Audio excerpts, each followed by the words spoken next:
Dans la paracha Vayechi, Yosef, accompagné de ses deux fils Ménaché et Éphraïm, vient rendre visite à son père malade, Yaakov Avinu, qui avait 147 ans. Et Yaakov, il est écrit à son propos, Vayar Israël et Bene Yosef, Vayomer mi-ele. Israël vit les fils de Yosef et il dit, qui sont ceux-là? Mi-ele. La réponse de Yosef au verset suivant est Banaï em asher natanli Elohim basé. Ce sont mes fils que Dieu m'a donnés ici. Yaakov bénit alors ses deux petits-fils, Éphraïm et Ménaché. La question de Yaakov, mi-élé, et la réponse de Yosef, ce sont les fils que Dieu m'a donnés ici, suscite plusieurs questions. Première question. Le début et la fin du verset 8 au chapitre 48 de Yaakov Avinu, le début et la fin semblent se contredire.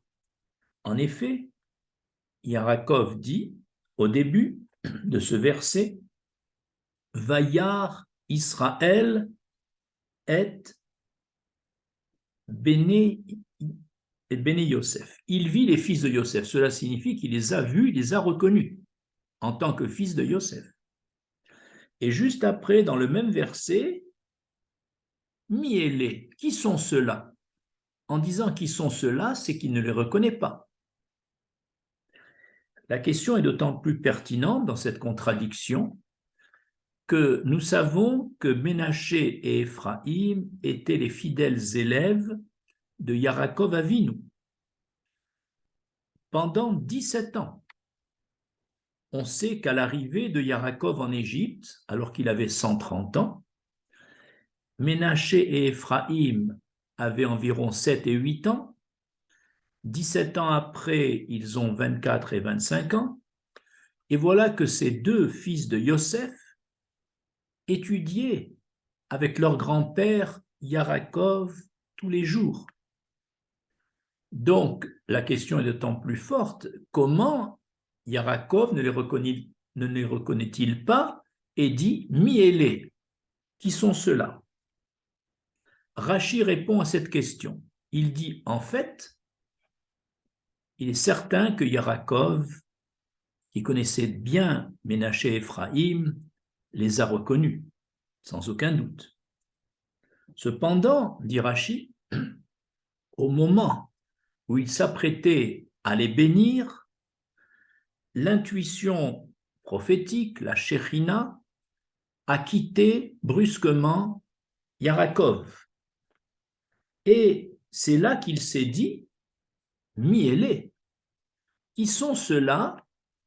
Ils sont indignes d'être bénis, alors qu'il les appréciait.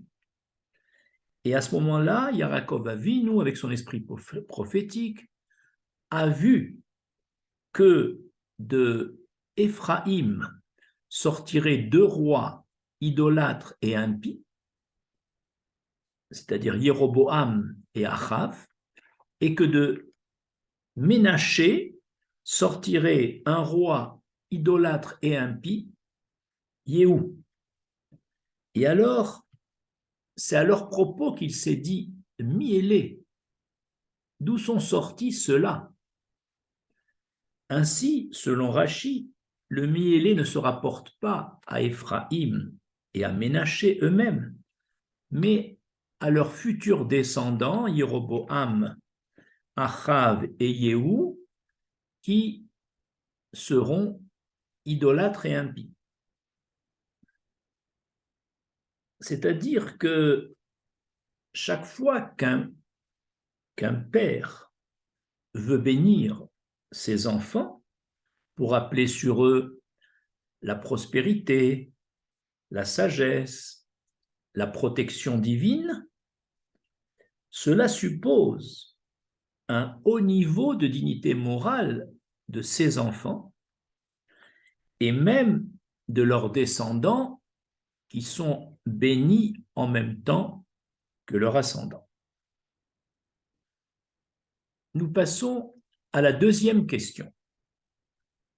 Pourquoi l'expression mi-élé, qui sont ceux-là, prononcée par Yaakov Avinu, fait-elle allusion aux rois idolâtres qui sortiront plus tard de Éphraïm et de Ménaché? Nous allons donner deux explications pour cette allusion. Première explication. Si on lit le livre des rois, au chapitre 12, il est écrit que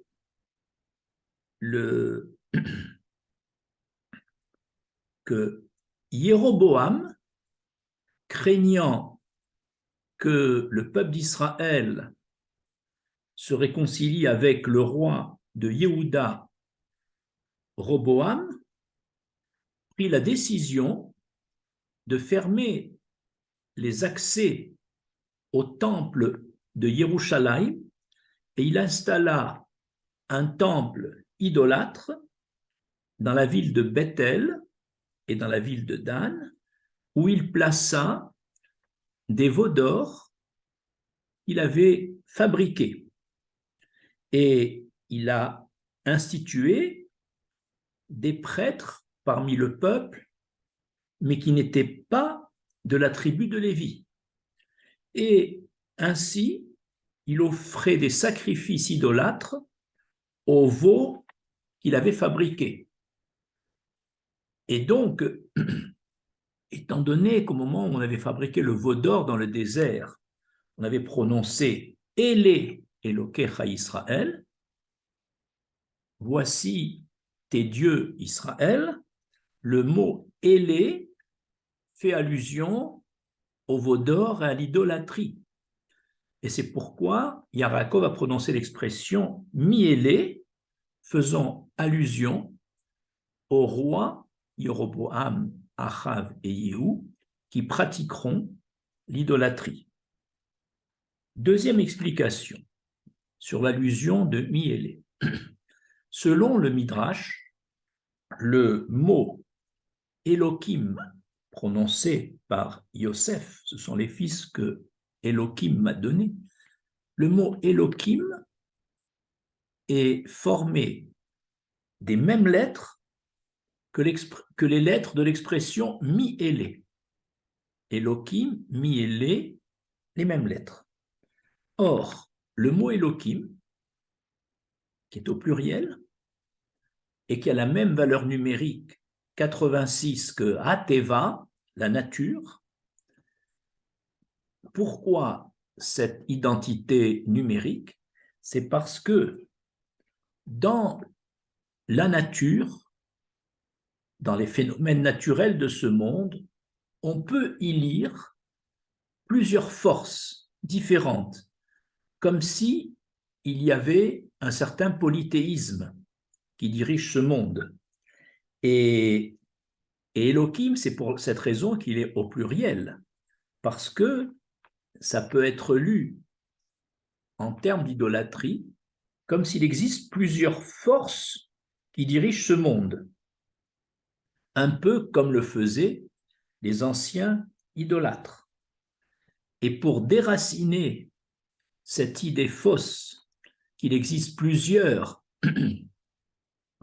dirigeants dans ce monde, c'est-à-dire pour déraciner le polythéisme, il faut, comme Abraham Avinu, se poser constamment cette question, Mi bara ele, qui a créé cette diversité? Et la réponse, c'est un Dieu unique qui a créé ce monde avec toute sa diversité, mais il y a un seul créateur.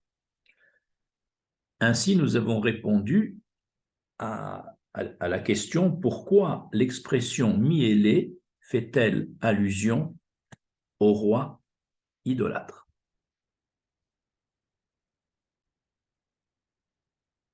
Troisième question.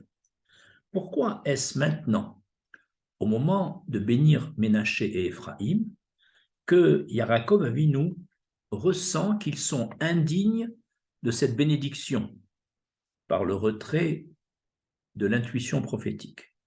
Pourquoi n'a-t-il pas ressenti cette indignité de Ménaché et Éphraïm au cours des 17 ans où Yaakov étudie avec ses petits-enfants? Le commentateur Oznaïm la Torah répond ainsi à cette question. Tant que les fils de Yosef étaient de simples jeunes gens étudiant avec leur grand-père, leurs actions étaient agréées aux yeux de Yaakov Avinu. Mais maintenant que Yaakov a décidé de les ériger au rang, non pas de simples petits-fils, mais au rang de tribus d'Israël, de Shifteya, puisqu'il dit dorénavant, Éphraïm et Ménaché, mes petits-enfants, seront considérés comme des tribus d'Israël, comme mes propres enfants, Réhouven et Shimron. Maintenant qu'ils accèdent à ce titre élevé de tribu d'Israël, de Shifteya, alors le regard de Yaakov sur Ménaché et Éphraïm change brusquement et devient plus exigeant parce que le rang qu'il veut leur accorder est très supérieur à celui qu'ils avaient pendant les 17 ans. Et c'est pour ça que, devant cette exigence, il dit « Qui sont ceux-là qui ne sont pas dignes de la beracha, de la bénédiction, en qualité de shifteya ?» C'est pour ça que Yaakov a dit mi-élé. Et on apprend de là, en passant, que lorsque un homme est jugé, notamment à Rosh Hashanah, son jugement tient compte beaucoup du rang hiérarchique de cet homme. L'Éternel est plus exigeant avec ceux qui sont plus proches de lui et qui ont un rang plus élevé qu'avec les simples citoyens. Quatrième question. Comment comprendre la réponse de Yosef à son père, et notamment Asher Natan li Elohim, basé, le mot basé, par cela? Nous allons fournir deux interprétations de la réponse de Yosef. La première est une interprétation de Rashi. Rashi dit que Yosef, quand il a entendu la question de son père mi-élé, a pensé que son père doutait de la validité de son mariage, du mariage de Yosef, dans la Kedusha, dans la sainteté, et donc il pensait que, selon Yaakov Avinu, ses enfants, Ménaché et Éphraïm, ayant donc une tare familiale, si le mariage de Yosef était inapte, c'est ce qui entraînerait le retrait de la présence divine, et c'est pourquoi Yaakov aurait dit mi-élé. Et aussitôt, Yosef, pour rassurer son père, s'est empressé de montrer à Yaakov Avinu son acte de mariage basé. Zé, c'était par ceci, par cet acte de mariage, pour montrer à son père que son mariage avec Osnat, fille de Dina, donc petite fille de Yarakov, était un mariage légal avec sa nièce, et c'est un mariage dans la Kedusha, dans la sainteté, et donc il voulait dire à son père, basé, par cela tu vois que mes enfants n'ont aucune tare familiale. Et aussitôt, Yosef, après avoir rassuré son père, a imploré la miséricorde divine. La Shrina s'est de nouveau posée sur Yarakov Avinu, qui les a bénis. Deuxième interprétation du mot basé. Elle est donnée par le Midrash Agada. La réponse de Yosef à son père, Asher Natanli Elohim basé, est expliquée comme ceci. Yosef dit à son père,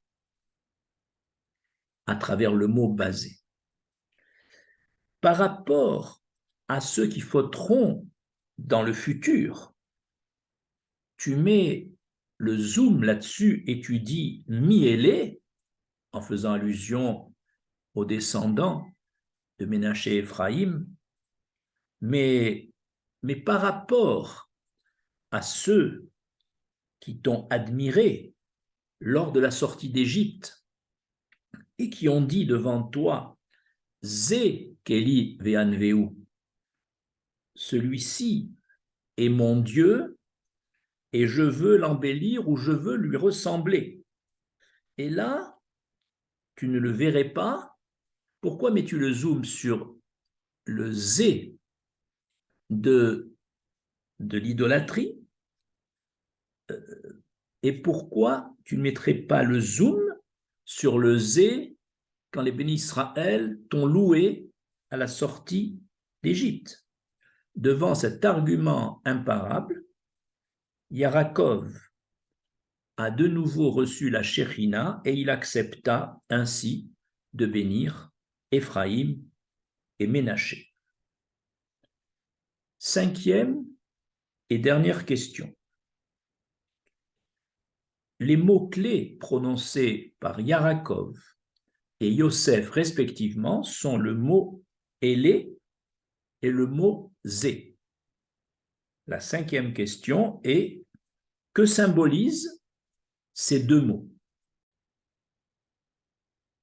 Le commentateur Sfat Emet a remarqué que les deux mots Élé et Zé ou Zot se trouvent dans ce même verset du Sefer Bereshit au chapitre 49 au verset 28 de la Parasha Vayechi.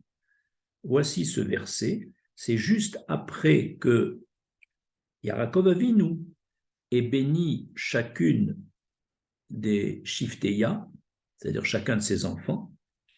Il est écrit Kol Ele Shifte Israël Shnaim Rassar. Tout cela, ce sont les tribus d'Israël au nombre de 12. Donc, le début de ce verset montre, puisqu'on parle de 12 tribus d'Israël, que le mot Élé symbolise la diversité. En effet, les 12 tribus d'Israël ont des sensibilités différentes, des minagim différents. Donc, le mot Élé symbolise la diversité. Et le verset continue Vezot asher diber lahem aviem. Et c'est Zot ou Zé, et c'est cela que leur père leur a dit au moment de les bénir. Qu'est-ce que veut dire ce verset? Bien que les 12 tribus d'Israël aient des sensibilités différentes et représentent une diversité, ils sont tous reliés à une unité, Zé, c'est-à-dire à un même Père et à un même Dieu. Ils ont dans leur intériorité, tous les bénis Israël, de quelques tribus qu'ils viennent, ils sont tous reliés par un dénominateur commun, un même père, Yaakov Avinu, appelé Israël, et également une même source, le créateur unique, Akadosh Baruch Hu. C'est pour ça qu'il est écrit Ata Echad, Veshimcha Echad, tu es un, ton nom est un, ou mi keramecha Israël goy echad, et qui comme toi Israël, qui est un peuple un, c'est-à-dire un peuple uni avec un dénominateur commun. Ainsi, le mot Élé et le mot Zot représentent les deux extrêmes. Élé, c'est la diversité, et Zot, c'est l'unité. Et en fait, le principe de la Torah, c'est ne pas être dans un même moule et ne pas non plus mettre le zoom sur la diversité. Ça se résume en l'unité dans la diversité. Je vous remercie.